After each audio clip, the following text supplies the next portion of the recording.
Producido por tupodcast.es.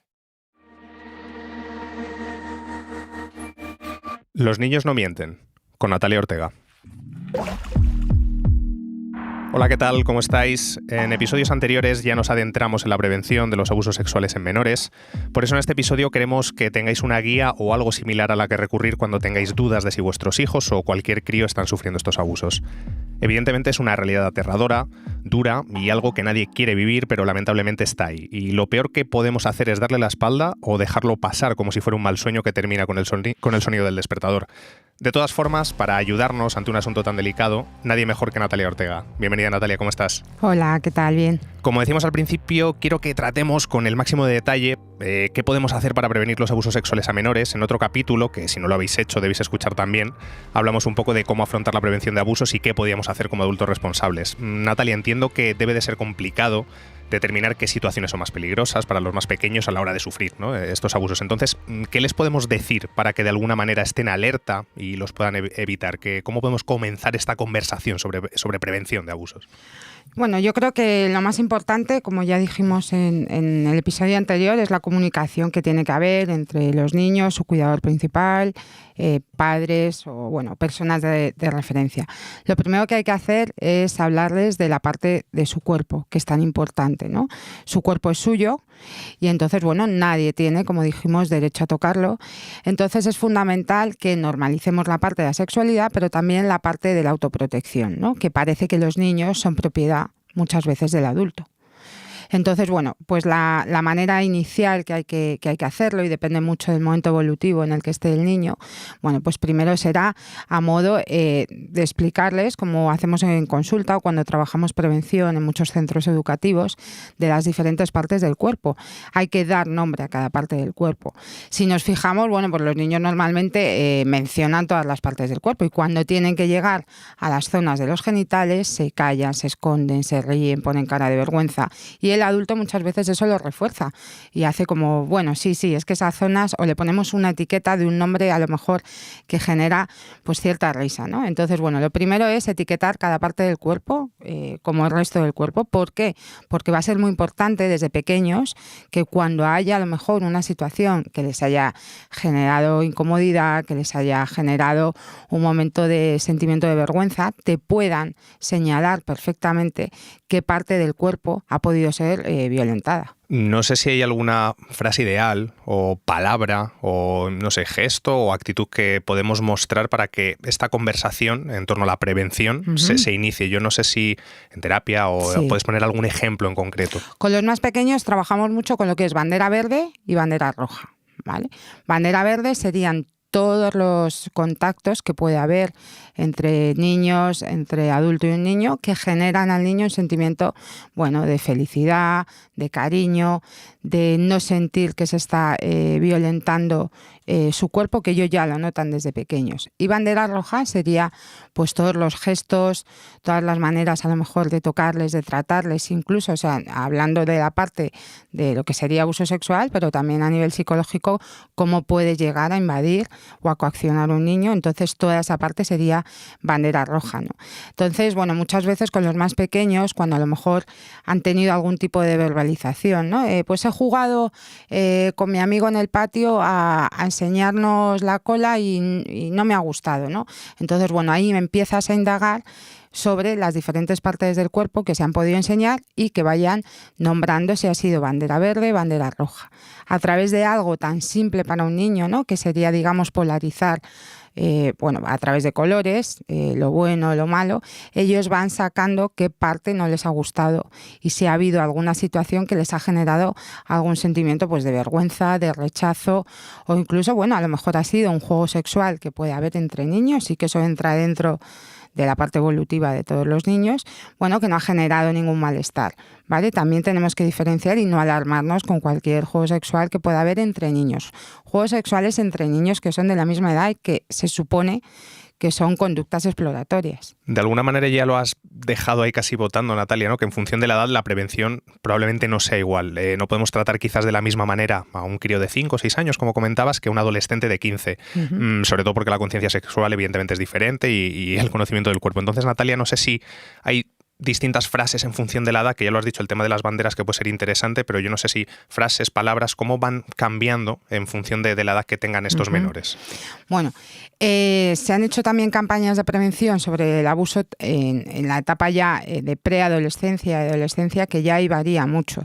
Varía en el sentido de, por ejemplo, hay frases como he ligado o me ha obligado, ¿vale? Porque hay los adolescentes, y sobre todo ahora mismo estamos en un momento en el que permiten muchas cosas entre ellos, permiten muchas cosas sin saber lo que están haciendo. Entonces, hay frases tipo o palabras tipo, es sobre todo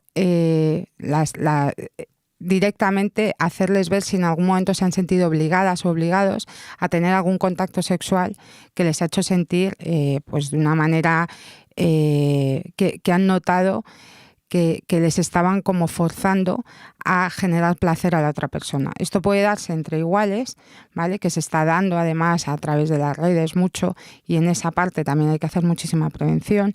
Y luego ya cuando hablamos de un adulto, si ha existido algún tipo de coacción o algún tipo de beneficio que podía sacar el adolescente o el adolescente por tener un contacto sexual con un adulto. En el caso de los adolescentes, lo que hacemos muchas veces es que ponemos frases tipo que pueden utilizar a la hora de ligar, de tener relaciones, y que etiqueten si eso lo ven como algo normal o lo ven como una pues una usurpación quizá de toda su parte sexual. Por ejemplo, en adolescentes se trabaja mucho con mitos sexuales, ¿vale? Entonces se les pasa a lo mejor un cuestionario donde se les dice, pues por ejemplo, los abusos sexuales son siempre cometidos por desconocidos, ¿no? Y que vayan viendo si es verdadero o falso. Entonces eso lo hacemos de manera grupal, se hace mucho a nivel de centro escolar de manera más lúdica y de debate, y entonces te vas dando cuenta cómo hay muchísimos mitos que creen como tal, y entonces eso hace que se tapen muchas situaciones de un potencial abuso. De hecho, dando una de estas sesiones en un cole, una de las adolescentes, después de acabar todo el cuestionario, vino a mí y me dijo que creía, según habían resultado todos esos mitos, que al final, bueno, pues evidentemente había uno de a un adulto mío de referencia, estoy obligada a darle muestras de afecto, ¿no? Y entonces casi todos contestaron verdadero, ¿vale? Entonces cuando ya acabó todo me dijo, yo creo que con mi tío yo estoy teniendo una situación de posible abuso, porque según he contestado todo esto, él está haciendo conmigo todo lo que quiere, ¿no? Entonces son a lo mejor pequeños tips que se pueden dar a nivel de prevención. En adolescentes, ya digo, hay que entrar de manera mucho más directa, quiero decir, con el lenguaje, ¿no? Porque ellos ya saben mucho y a través de las redes saben mucho más que nosotros. Claro, esto tenemos un cuestionario, pero evidentemente en nuestras casas no todos podemos tener un cuestionario, y por eso quería insistir de Natalia en seamos los adultos responsables, sea los padres, tíos, hermanos, madres, quien sea. No sé qué, lo que te comentaba antes, ¿no? ¿Qué frase en concreto? Porque hablabas de mitos. No sé si que nosotros, como cuidadores de estos menores, les podemos decir para ver o cómo prevenir unos posibles abusos, porque igual que llegó esta chica, a lo mejor en tu casa está sucediendo y dices, bueno, si antes de que suceda, ¿cómo lo puedo prevenir? ¿Qué les podemos decir? ¿Cómo podemos incluso romper el hielo para entrar en un tema tan complicado? En el caso de adolescentes, ¿no?, que era el que estábamos ahora mismo, o preadolescentes que estamos hablando, directamente los padres ahí, si previamente ha habido un nivel de comunicación muy bueno con ellos desde pequeños, ¿no? Lo que yo siempre les digo a los padres, que cuando noten, ¿no?, que a lo mejor hay alguna alteración a nivel de ánimo, de conducta en sus hijos, que directamente se sienten con ellos y que les hablen de que no tiene que haber secretos. O sea, ese es, digamos, el titular. Para empezar a hablar, no tiene que haber secretos, no hay secretos y yo estoy aquí para creerte, me cuentes lo que me cuentes, es decir, no hay secretos y te creo. Entonces, a través de eso das a ese menor un poco la libertad o la tranquilidad de poder contar algo que está pasando. Y por último quiero preguntarte, Natalia, evidentemente seguimos en el marco de la prevención, que la detección ya la trataremos en otros episodios, en otro episodio también lo tratamos de manera un poco más abierta. A lo mejor no quiere hablar este menor, siente vergüenza, es algo evidentemente complicadísimo, a lo mejor no sabe incluso qué le pasa. ¿Hay algún mecanismo, resorte, actitud, frase, palabra, no lo sé, con el que ayudar a que comiencen a contar lo que están viviendo y de esa manera prevenir posibles abusos? Ahí habría que diferenciar si eso lo estamos trabajando desde terapia en una prevención, ¿vale? Que por ejemplo desde terapia sí que utilizamos, por ejemplo, que a lo mejor tengan la libertad de escribir o de dibujar o a través de una canción que puedan expresar cómo se está sintiendo y eso nos ayuda a entrar en un posible problema. Y en el caso, pues por ejemplo, de los padres, yo muchas veces les digo que si ven muy bloqueado al menor, que cuenten una experiencia que ellos han tenido, ¿vale? Una situación a lo mejor con un compañero o compañera de trabajo en el que se han sentido mal, no relacionado directamente con nada sexual. Si lo hay, pues también lo pueden contar, pero si no, situaciones que tenemos en el día a día que nos afectan y que nos generan un malestar. Entonces, a través de la propia experiencia que puede contar el adulto de referencia, das un poco de libertad o de espacio para que el menor se exprese. Como en cada capítulo, Natalia, ya sabes que terminamos con una reflexión, un comentario o alguna idea que nos haga darle vueltas a la cabeza, al menos durante un rato, ¿no? Hoy hemos retomado el tema de la prevención, así que ¿con qué nos quedamos? ¿Cuál es esta última idea final? Pues que tu cuerpo es tuyo siempre.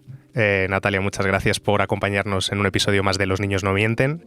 Como escribía el pensador Frederick Douglass, es más fácil criar niños fuertes que reparar hombres rotos, así que mejor si no hace falta reparar nada. Adiós.